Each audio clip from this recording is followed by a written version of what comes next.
Motoryzacyjny stolik został już przewrócony. Wydaje mi się, że chińskiego smoka już nic nie zatrzyma, choć pokładam szczere nadzieje w naszej nadchodzącej wielkimi krokami tajwańskiej Izerze. Zobaczcie, że najlepsi polscy piłkarze, Robert Lewandowski, a także Wojciech Szczęsny, którzy mogliby mieć absolutnie każde auto, jakie istnieje, obaj uznali, że najlepsze są w koncernie Chery. Robert wybrał Chery Tiggo 9, a Wojtek JQ8 Super Hybrid. Marka Jack nie może się pochwalić jeszcze takimi sukcesami, aczkolwiek ludzie z Jagiellonii Białystok właśnie ich wybrali. W tym materiale będę się starał odpowiedzieć na ważne pytanie. Czy warto dopłacić niespełna 30 000 złotych netto do kupna T9, czy lepiej sięgnąć po najtańszego pick-upa w Polsce, jakim jest Jack T8 Pro? Zapraszam serdecznie na film.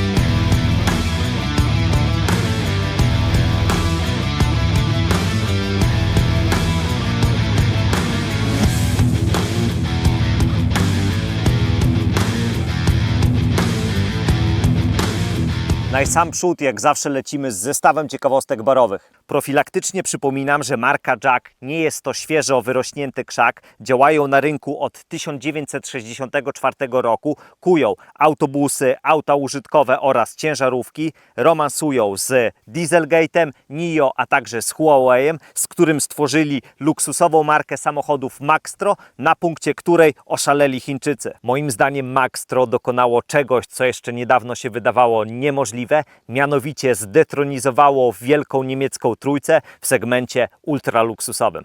Oj, eksperci sekcji komentarzy zaraz się uruchomią, że przelew już przyszedł, a ja tutaj naginam rzeczywistość na potrzeby gloryfikowania marki. To tak, uruchomili sprzedaż w sierpniu roku ubiegłego i w 5 miesięcy pi razy drzwi sprzedali o 4,5 tysiąca więcej aut niż Mercedes oraz BMW w 12 miesięcy. Maserati już teraz ubiega się o to, żeby przyszłe elektryczne Neptuny były produkowane właśnie przez Jacka oraz Huawei'a i z tego, co mi wiadomo, to rozmowy już są na bardzo zaawansowanym poziomie. Wracamy teraz na nasze podwórko. Polska jest pierwszym rynkiem Unii Europejskiej, na którym Jack wprowadza tak szeroką gamę modeli. Docelowo ma być ich aż 11, a obecnie jest 5. Są 2 SUV-y, 2 pick-upy i 1 sedan. W połowie roku ma wjechać truck zwany X200. W trzecim, a może w czwartym kwartale pojawi się minivan zwany RF8, a nieco później, ale jeszcze nie wiadomo dokładnie kiedy, pojawi się mały elektryk do miasta zwany E30X. Rodacy dość szybko polubili się z pick-upami Jacka. Jeden rabin powie, że jest to magia ceny, a ja powiem, że jest to atrakcyjny stosunek cen do tego, co oferują. To tak, po 4 miesiącach bieżącego roku są na zacnym 3. miejscu w rankingu rejestracji nowych pick-upów w Polsce i gonią Toyotę. Po pierwszym kwartale zakładałem, że ją wyprzedzą, ale tak się nie stało. Zarejestrowaliśmy 279 pick-upów, T8 Pro znalazł 210 nabywców, a testowany T9 69. Marka ma konkretny magazyn z częściami, który znajduje się w Bielsku-Białej i z tego, co mi wiadomo, są w stanie dostarczyć sporo części w 24 godziny. I to jest koniec ciekawostek barowych. Osobiście lubię język stylistyczny pick-upów, a uwzględniając to, co serwują nam producenci w innych segmentach, wręcz bardzo lubię. Zobaczcie, z jakim obecnie cyrkiem mamy do czynienia. Europejscy producenci robią bardziej chińskie auta, jak sami Chińczycy. Przykładowo Mercedes nie chce już mieć nic wspólnego z elegancją. Stawia na festynowy kicz i świecidełka. BMW to samo. Puryści marki drżą na myśl o nowej premierze. A marki takie jak chociażby, nie wiem, Renault czy też Mazda robią o 2 kwintały pszenicy ładniejsze auta. Ja się pytam, do czego to doszło? Absolutna większość współczesnych SUV-ów to pas LEDowy po całej szerokości nadwozia z przodu, a także z tyłu. Przyklejamy tylko znaczek i robota jest już zrobiona. A w przypadku pick-upów designersko to są wyraziste, bije od nich taka konkretna siła Mariusza Pudzianowskiego, a nie Najmana. Mamy konkretnie uwydatnioną maskę, a na niej plastikowy świetny dekor, który oplata reflektory, grill i płynnie przechodzi w zderzak. Światła do jazdy dziennej, mijania drogowe są LEDowe. Oczywiście mamy tutaj doświetlanie zakrętów. Koniecznie zwróćcie uwagę, jak fajnie zintegrowano kształt tych świateł z tym chromowanym dekorem. Tworzą taką linię, która oplata monumentalne logo Jack. Aż musiałem wziąć metrówkę i zmierzyć, ile centymetrów ma to logo. To tak, na długość mamy ponad 47, a na wysokość ponad 11. Okazały grill jest we wzór rozciągniętego plastra miodu. Na moje gusta to wszystko tutaj gra. Stawiając go obok T8, która, nie oszukujmy się, też jest roboczo elegancka, to wygląda on tak. Stań, kolego, tutaj z boku i się tylko przyglądaj, a ja się zajmę tą robotą, co jest do zrobienia.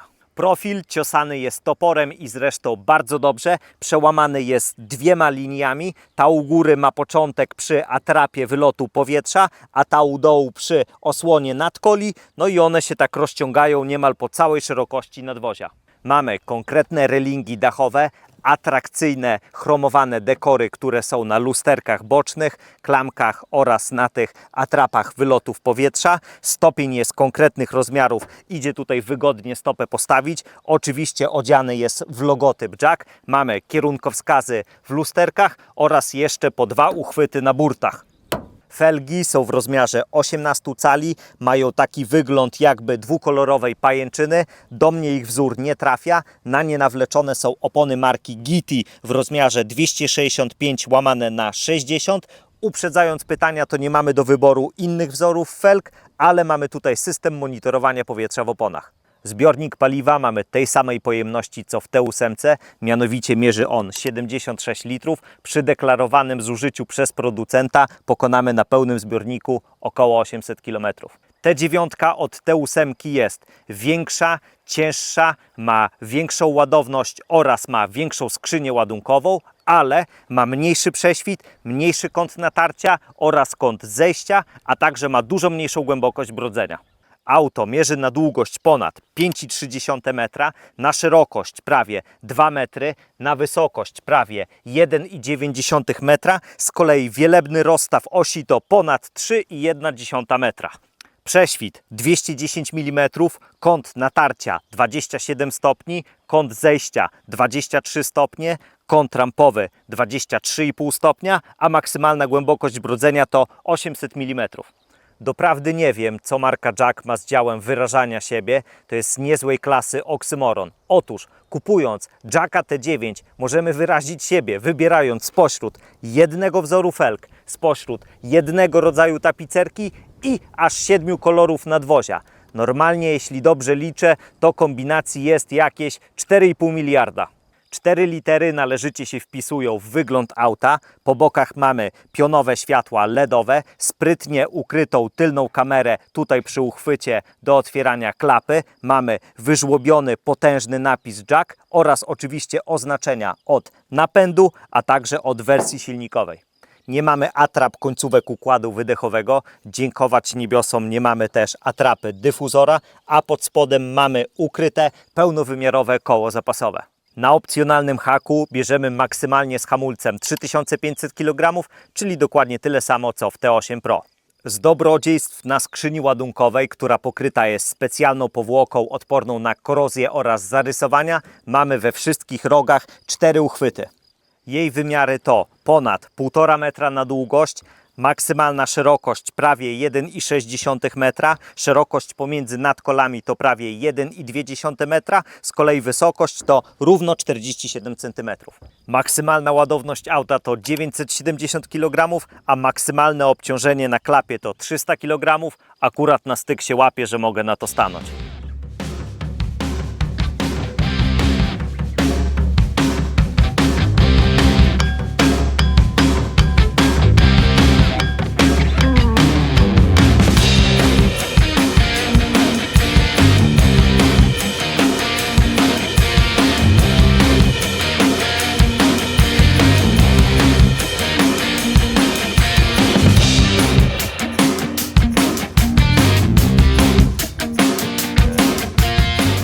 Zanim zajrzymy pod maskę, to jeszcze formalności. Klasyczna konstrukcja ramowa jest. Napęd na wszystkie koła jest. Reduktor jest. Tylna blokada mechanizmu różnicowego również jest. Przód mamy podwójne wahacze, sprężynę spiralną, amortyzator, a tył resory piórowe. Mignęła mi gdzieś informacja, że na niektórych rynkach jest miejska wersja T9 i z tyłu mamy wielowahacz. A co my tutaj mamy? Ano, czterocylindrowego, uturbionego, dwulitrowego diesla o średnio imponującej mocy 163 koni i 410 Nm, aczkolwiek jest on nieco mocniejszy od tego oferowanego w T8 Pro. Ja naprawdę nie wiem, czy może być tutaj bardziej chińsko. To tak, mamy automatyczną 8-biegową skrzynię od niemieckiego ZF-a, elektronikę mamy od Boscha, czyli również Niemcy. Reduktor mamy od BorgWarnera z United States of America. Blokadę tylnego mostu od Eatona, USA, a turbosprężarkę od Garretta, również USA. Mamy zatem mariaż chińsko-niemiecko-amerykański. To jest doprawdy coś pięknego. Prezentację wnętrza jak zawsze zaczniemy od tylnej wersalki. To już tradycja, ale najpierw posłuchamy, czy drzwi zamykają się z należytą kulturą, czy też brzmią jak blaszana brama garażowa Toyota.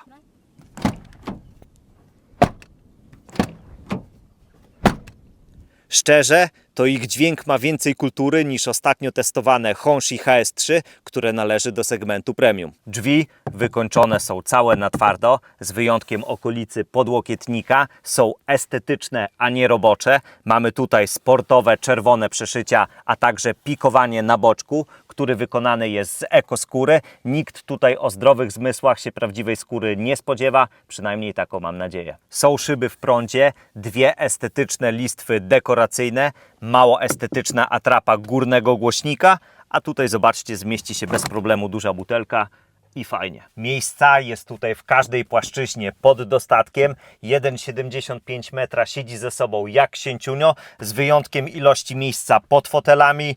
No tutaj niestety walca nie zatańczymy. Pierwsze różnice, jakie zobaczyłem względem T8, to oczywiście te pikowane skrajne siedziska oraz dwie lampki sufitowe. Tego to mi brakowało bardzo w T8 i mamy tutaj wygłuszoną ścianę, która oddziela nas od skrzyni ładunkowej. Karny jeżyk to wcale nie jest karny jeżyk. Siedzisko jest miękkie, oparcie nie jest wykonane z żelbetonu, jak to często w autach bywa. Naprawdę idzie tutaj przetrwać. Podłokietnik jest miękki, skrywa dwa uchwyty na napoje. Z dobrodziejstw mamy dwa uchwyty na ubrania. Na skrajnych siedziskach bardzo ładnie ukryte izofixy. Mamy w tunelu środkowym kratki nawiewów oraz dwa porty USB typu A oraz C. Warto zaznaczyć, że C jest to szybkie ładowanie o mocy aż 60 W, a w przednich fotelach mamy wyśmienite organizery. Wersalka składana jest w dwóch płaszczyznach, przez co idzie tutaj fajnie zagospodarować przestrzeń do przewożenia jakichś większych klamotów.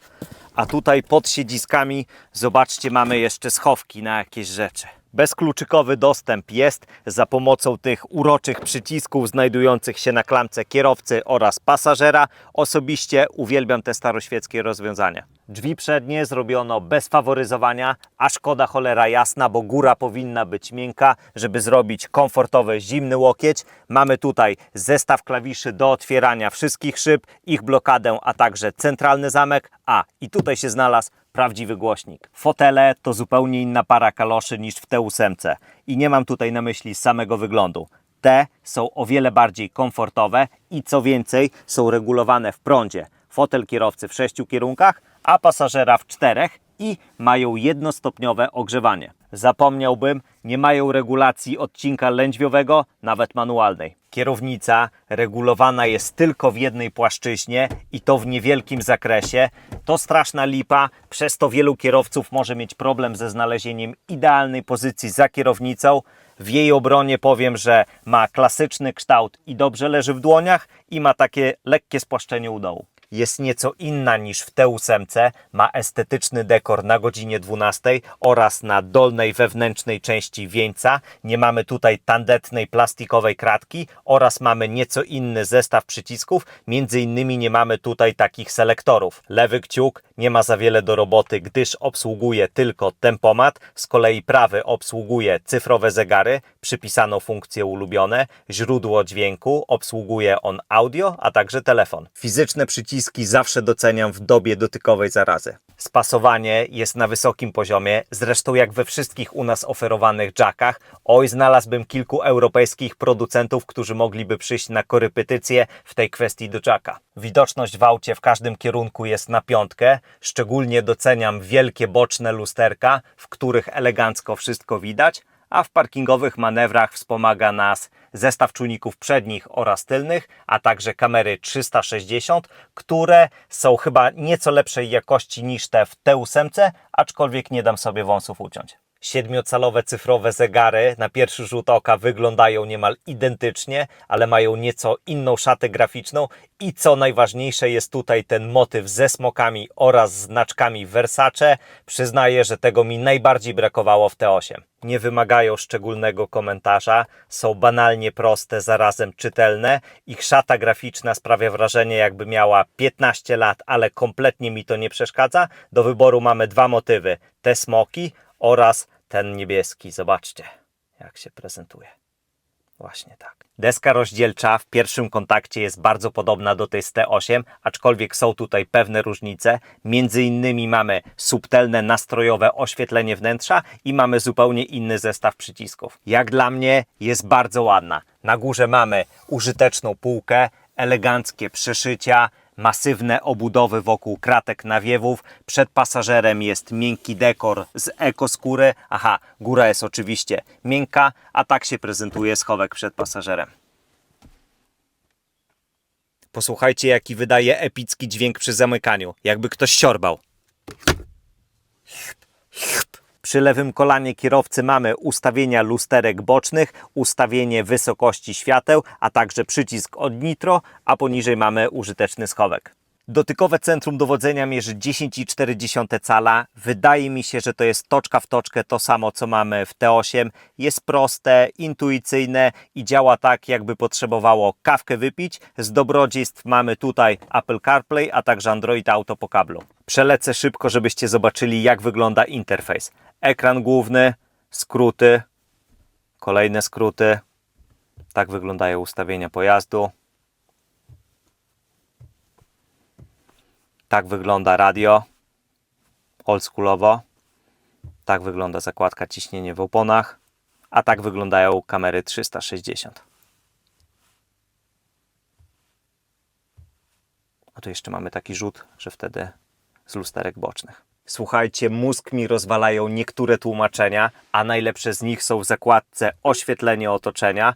To jest słoneczne lato, a nie buchająca ogniem lawa, a to mój faworyt, absolutny, to są piękne kwiaty, a nie lasery z Gwiezdnych Wojen. Pod tabletem mamy wygodny zestaw przycisków do częściowej obsługi jednostrefowej klimatyzacji. Poniżej mamy gniazdo 12, 2 porty USB typu A. Szkoda, że nie ma tutaj jednego portu USB-C, tak jak jest to z tyłu. Poniżej mamy bardzo wygodną ładowarkę indukcyjną. Aczkolwiek nie wiem, jakiej jest mocy. Bardzo wygodny lewarek z trybem manualnym. Obok mamy selektor do wyborów trybu jazdy, a mamy ich 4. Eco, Snow, Sport oraz Normal. Jest elektryczny rękaw, auto hold, selektor do wyboru pracy napędu, grzanie tylnej szyby przedniej oraz kontrola trakcji. Dalej mamy 2 uchwyty na napoje, z czego jeden z nich jest naprawdę głęboki. Podłokietnik nie jest regulowany w żadnej płaszczyźnie, jest dość miękki, a schowek w nim jest chłodzony. Nagłośnienie mamy tutaj od bardzo prestiżowej marki, która zwie się Głośniki. Głośników samych w sobie jest 6 sztuk i grają tak, że powiedzmy nikt nie dostanie raka uszu. Czy jesteśmy uzbrojeni w profesjonalny sonometr, aby sprawdzić wyciszenie auta? Ależ oczywiście, że tak. Czy udajemy się w to samo miejsce, aby być uczciwym wobec innych testowanych aut? Ależ oczywiście, że tak. Profilaktycznie przypominam, że jack T8 Pro miał 67,7 dB Oj, strasznie jestem ciekaw, czy w tej kwestii T9 będzie nieco lepsza. Mamy 90 na tempomacie, odpalamy sonometr, ja się zamykam i mierzymy. Mamy minimum 61 dB, kompletnie inny świat, normalnie cisza jak makiem zasiał. Korzystając z okazji sprawdzimy również zużycie paliwa na tempomacie. Pękło ponad 15 km, a średnie zużycie paliwa to 7,9 litra na setkę. Jesteśmy w trybie normal, a prędkości obrotowe to 1600 obrotów na minutę, a jesteśmy na biegu 8. A teraz wrzucamy 120 na tempomacie i powtarzamy zabieg. Pamiętam, że w T8 już było głośno przy tej prędkości i wynik minimalny, jaki osiągnęliśmy, to 70,2 dB. Minimum mamy 63,1. Ja to w szoku. 15 km za nami, a średnie zużycie paliwa to 8,4 litra na setkę. Z kolei prędkości obrotowe przy 120 to 2100 obrotów na minutę. Dalej jesteśmy w trybie normal. Tempomat to absolutna podstawa, utrzymuje on tylko prędkość i nic więcej. No i mamy takie mało wygodne ustawianie, gdyż musimy żonglować co 1 km. Ja doskonale wiem, że to nie ma szczególnego znaczenia w pick-upach, ale skoro taki parametr podają jak przyspieszenie od 0 do 100 km na godzinę, no to wypadałoby sprawdzić, czy nie kłamią, prawda? Obiecują nam setkę w 11,9 sekundy. Pamiętam, że T8 Pro dość mocno odstawał w tej kwestii. Zobaczymy, jak będzie tutaj. Klima jest wyłączona, napęd mamy na tylną oś, tryb sport jest włączony, trakcja jest również wyłączona. No i co? Jedziemy. Essa. Już zamielił kołami. Dawaj. I jest stówka. Pierwsza próba to 12,13 sekundy.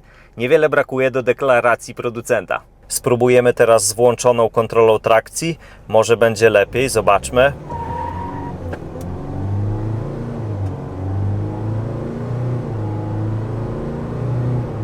Dawaj.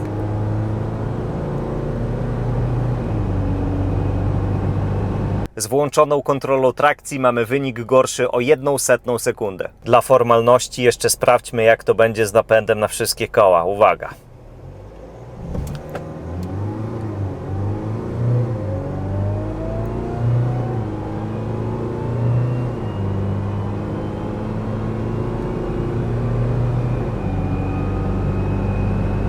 ,36 sekundy, tak naprawdę niewielka różnica. Przy prawie 16 sekundach Jacka T8 Pro, no to jest niezły sprinter.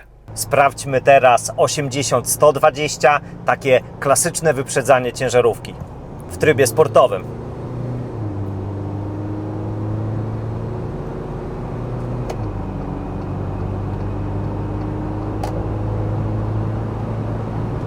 I mamy to. Z napędem na tył mamy 10,9 sekundy, także wyprzedzanie ciężarówki lepiej sobie trochę wcześniej zaplanować. Czasy dla kierowców są ciężkie, dlatego się zabawimy w eco-driving. Pobrykamy trochę po aglomeracji miejskiej, a później pojeździmy przez lokalne przybiałostockie wsie. Będziemy jeździli ekonomicznie, oczywiście w trybie eko i zobaczymy, ile on tam jest w stanie najmniej spalić paliwa. Będziemy oczywiście poruszać się zgodnie z ograniczeniami prędkości, a w trasie maksymalna prędkość, jak zobaczymy, to 90 km na godzinę. Jesteśmy w 2 osoby dorosłe, 2 renifery i jesteśmy załadowani po sufit jak cyganie. Niespełna 40 km za nami i najniższe spalanie, jakie udało nam się uzyskać, to 8,3 litra na setkę. Zapewne część z Was wie, że ja wprost uwielbiam się ponabijać z haseł serwowanych przez projektantów, jak również przez marketingowców. I Jack w tej kwestii jest naprawdę bardzo dobry. W broszurce T9 padają hasła takie jak gotowy na każdy teren oraz gotowy na każdą przygodę. Powiem Wam, że nie są to słowa rzucone na wiatr, żeby tylko nie było. Znajdzie się teren, który pokona T9, ale na podstawie moich doświadczeń oraz tego, co obejrzałem u kolegów po fachu, którzy zjedli w terenie zęby, no to T9 bez problemu sprosta wymaganiom większości klientów i to w serii. Pamiętajmy, że są to kierownicy budowy, geodeci, leśnicy, rolnicy, myśliwi, służby ratunkowe itd., itd. Idzie jak trzeba przez zalane odcinki. Przypominam, że mamy tutaj niezłą głębokość brodzenia, która wynosi 80 cm. Zabrałem go na drogi leśne, gdzie były głębokie kolejny, wykrzyże i te sprawy, i szedł bez zająknięcia. Bardziej to ja się jąkałem i stękałem, a także robiłem w gacie. Zabrałem go też na żwirownię w grząski teren i jego zdolności są dużo większe niż ja mam tak naprawdę umiejętności oraz wyobrażenie, na co jeszcze go stać. Ten dwulitrowy motor to nieco inna para kaloszy niż ten w T8, aczkolwiek jemu, pomimo małej mocy na papierze, niczego nie brakuje. Oczywiście, jeśli traktujemy go należycie, jako typowy tani wół roboczy. Te 27 koni mechanicznych i 50 Nm robią zauważalną różnicę przy sprintach spod świateł, przy wyprzedzaniu, przy włączaniu się do ruchu, ale co jest najistotniejsze, to kultura pracy. To już nie jest to donośne stado bocianów, które mamy przed nosem, kle, kle, kle, kle, kle, kle, kle, kle, kle, tylko statko, które jest w oddali i sobie subtelnie poklekuje. Kle, kle, kle, kle, kle, kle, kle, kle, kle. Co więcej, nie słychać tutaj tak donośnie turbo, nie słychać tak donośnie szumów powietrza, hałasów pochodzących z opon, a także z okolic nadkoli. Musicie nam wybaczyć, ale tym razem logistycznie nie daliśmy rady wrzucić na pakę te kilkaset kilogramów i zobaczyć, jak wpłynie to na spalanie, a także komfort jazdy. Myślę, że będzie dokładnie to samo, co było w T8. Jak siądzie nam dupa, to będzie bardziej komfortowo, a spalanie wzrośnie naprawdę nieznacznie. Tam to było niecały litr i było to poniżej deklaracji producenta. Zobaczcie, konkretnie mu dokładaliśmy do pieca, a średnie spalanie testowe to 9,1 litra na setkę, a deklaracja producenta to 9,7 litra. Uważam, że jak na takiego kloca, to więcej jak uczciwy wynik. Do czego to doszło? Cholera jasna, że producenci nie naginają rzeczywistości w kwestii konsumpcji paliwa. W temacie skrzyni 8-biegowego ZF-a to absolutny game changer w porównaniu do manuala w T8, którego skok lewarka jest tak długi, jak kolejki do lekarza na NFZ. Ta skrzynia wie, co robi. Doskonale wie, kiedy trzeba zredukować, doskonale wie, kiedy trzeba wbić wyższy bieg. Ponadto działa jedwabiście gładko. No cisnął mi się na język tylko same superlatywy. O, właśnie dostałem powiadomienie, że przyszedł przelew z Niemiec. Jeszcze raz, doskonała skrzynia. Układ kierowniczy to taki sam plasteliniak jak w T8. Ma się łatwo parkować, ma się łatwo manewrować i ma się łatwo ciągnąć towar. Ciekawostka barowa jest taka, że w ustawieniach możemy, cytuję, zmieniać poręczność układu kierowniczego, jest tryb komfort, standard oraz sport i co ciekawe, nie możemy tego zmieniać podczas jazdy, co jest trochę idiotyczne. Co do zawieszenia, to tutaj z tyłu również mamy resory piórowe, ale ta całość jest zestrojona nieco inaczej. Nie jest na pusto to taki wóz drabiniasty jak T8. Zaryzykuję stwierdzenie, że zdecydowanie bliżej mu do komfortowego SUV-a niż do surowego woła roboczego. Wracając do pytania, czy warto dopłacić 29 900 zł netto do zakupu T9? Ależ oczywiście, że tak, bo dowozi cenę w każdej kwestii, ale pod pewnymi warunkami. Bo jeśli szukacie surowego narzędzia stricte do pracy, to szkoda waszej ciężko zarobionej forsy. Należy też pamiętać, że T8 ma lepsze kąty i bardziej lubi pływać. On naprawdę dowozi temat w kwestii cena do tego, co oferuje. Tu mamy zdecydowanie większy komfort podróżowania. On jest taki bardziej do użytkowania na co dzień. Dzieci do szkoły, pojechać do sklepu, pojechać gdzieś w podróż na wakacje, jak również nadaje się on do pracy i do orania w ciężkim terenie.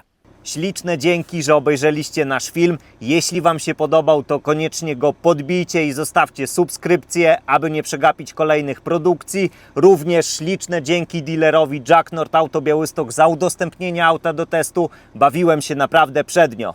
Sayonara!